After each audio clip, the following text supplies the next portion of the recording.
So we've gotten our departmental accounting turned on, and the next thing that we need to do is actually go in and set up our departments to make sure that everything is the way we want it before we start setting up our defaults for our accounts. So we're going to go into settings, and we're going to go to general and then departments. And most of the time, all of the departments are already set up for most of the dealerships. If you want to create some additional departments, you can do that. The general idea here is we want to get everything created in here so that we can set the default breakdowns that we want to have for the different departmental accounting hits. So, for example, part of setting up the department is to create the actual department name. To do that, you basically just type in a department name over here and hit save, and it'll add it to this list. Once it gets in the list, you can edit it with the pencil. You can delete it if it's never been used. And then you can, and I'll just get rid of some of these, and then you can edit it and set some of the defaults. So the first thing we're going to do is we're going to edit the parts department just to kind of show you how this works. So we're going to click on parts department, and the first option is that we need to tell it that this is the main parts department. This is the main department for cost.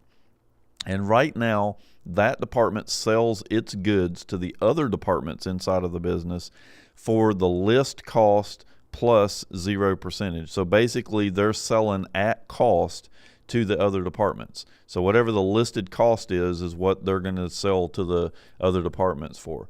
Now you can do list cost or retail minus, and so I can sell it at full retail by saying retail minus 0%. I can sell it at the actual listed cost, which is what the vendor's price file says that the thing should cost. So if the parts department gets a really good deal on it, and they get them for cheaper than that, then they'll make the profit on the extra amount.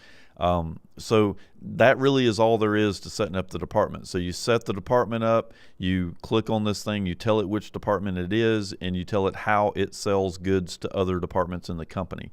Now, while you're here, another thing that you can go ahead and set up if you want, which will save time later, is if I click on the parts department, the actual link over here, and make sure if you change any settings over here that you hit the save button.